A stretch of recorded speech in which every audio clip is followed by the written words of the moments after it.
नमस्कार दोस्तों, स्वागत है आप सभी का एक बार फिर से।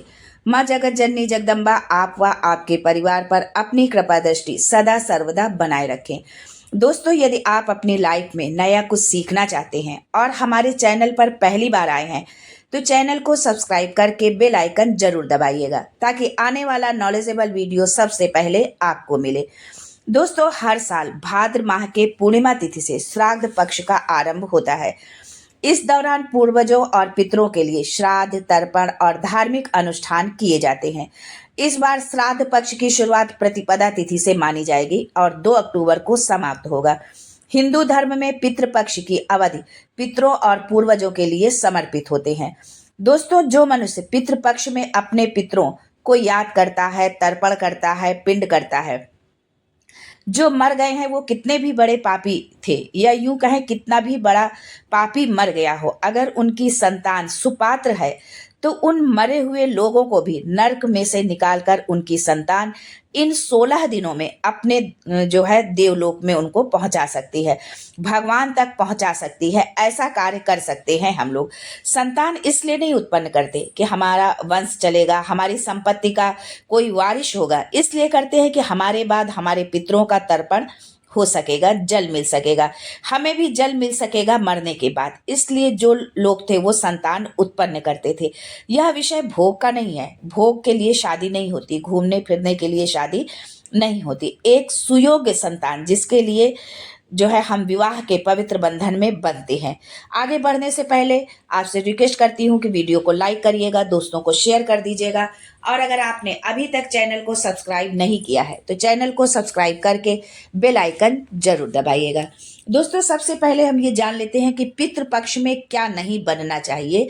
ध्यान से आप इसको सुने।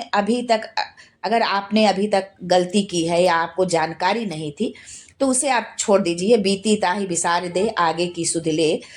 अब आगे आपको ये गलती जो है नहीं दोहराना। अगर कोई कार्य हम अनजाने में करते हैं तो उसके लिए ईश्वर भी हमको माफ करता है, लेकिन यदि हम जानबूझकर जानते हुए यदि हम कोई त्रुटि करते हैं तो फिर ईश्वर भी हमको माफी नहीं देता है। तो अगर आप अभी तक आपने जो गलती की है तो कोई बात नहीं, उसे भूल जाइए, लेकिन आगे जब जान जाए तो वो गलती दोबारा से मत दोहराइएगा।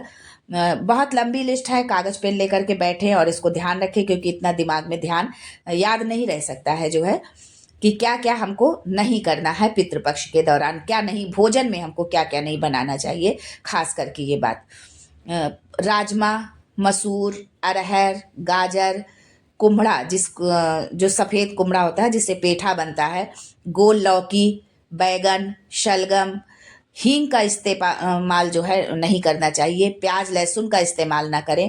काला नमक का प्रयोग ना करें। काला जीरा, सिंघाड़ा, जामुन, पिपली, सुपारी, कैथा, महुआ, अलसी, पीली सरसों, इन सब चीज़ों का प्रयोग पितृपक्ष में नहीं करना चाहिए। पितृपक्ष के दौरान ब्राह्मण को भोजन स्टील या चीनी मिट्टी के बर्तन में, कांच का बर्तन जिसको हम कह सकते हैं, के बर्तन में भूल से भी आप उनको जो है न खिलाएं। ब्राह्मण को उनको भोजन सिर्फ पत्तल पर कराएं, जो है सबसे शुद्ध पत्तल होता है। और पत्ते का जो होता है पत्तल, वो आजकल तो बहुत तरह के पत्तल आने लगे हैं, तो उस पर आप उनको भोजन कराएं। अगर पत्ते का है तो वो बहुत ही अच्छा होगा। दोस्तों, अब हम जान लेते हैं कि क्या क्या हम बना सकते हैं भोजन में। ये तो हुआ कि हमें क्या चीज़ें नहीं बनानी चाहिए और क्या अब हम बना सकते हैं।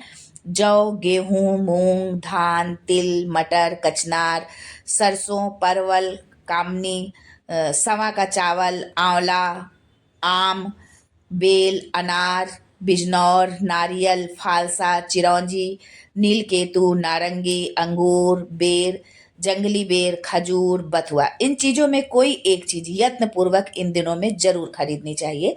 अगर सारी चीज़ें तो खरीदना संभव नहीं है, लेकिन एक चीज़ आप कोशिश करिए कि इनमें से एक चीज़ खरीद करके हम जरूर घर लाएं। जो है जैसे ही आप खरीदते हैं आपके पितृ प्रसन्न होते हैं। और जो है जब भी आप इस बात का ध्यान रखें कि जब भी आप ब्राह्मण देवता को श्राद्ध पक्ष में भोजन करने आए तो जिस आसन पर ब्राह्मण देव बैठे हों, जहाँ पर वो बैठे हों भोजन के लिए, उसके आसपास में काले तिल अवश्य डाल देना चाहिए। काले तिल इसलिए नहीं कि ब्राह्मण देव को डराना है या उन पर कोई नज़र टोटका करना है। काले तिल इसलिए कि पितृदेव को काले तिल बहुत प्रिय हैं। और एक और बात का ध्यान रखें कि जब आप पितरों का तर्पण करें तो तर्पण करते समय आपका मुख जो है दक्षिण दिशा की ओर होना चाहिए। कितने लोग होंगे जिनको पितरों को जल देना भी नहीं आता होगा। पितरों को जल देने के लिए अंगूठा और जो अंगूठे के बाद जो फर्स्ट फिंगर होती है उसका प्रयोग करना चाहिए। जहां ब्राह्मण देवता बैठकर भोजन करें वहां कुश भी जरूर डाल दें, क्योंकि पितरों को कुश और तिल बहुत प्रिय है। जिस समय आप तर्पण कर रहे हो उस समय आपकी अनामिका उंगली में या तो चांदी की अंगूठी हो, सोने की अंगूठी हो, और यदि मान लो ये कुछ नहीं है तो कुश जरूर हो। कुशा का बना बनाया भी मिलता है जो हाथ में पूजन के समय या कोई भी इस तरह के कर्म कांड करते हैं तो हम पहनते हैं, तो आप उसको भी पहन सकते हैं। अगर नहीं है तो आप कुछ तो हाथ में ले ही लें जो है। इससे जो है आपके पितृ प्रसन्न हो जाएंगे। श्राद्ध पक्ष में केले के पत्ते, मिट्टी व चीनी मिट्टी के बर्तन और स्टील के पात्र में ब्राह्मणों को कदापि भोजन न कराएं। श्राद्ध पक्ष में ब्राह्मणों को लोहे के बर्तनों में भी कदापि भोजन नहीं परोसना चाहिए, एवं लोहे की कढ़ाई में भोजन बनाना भी नहीं चाहिए।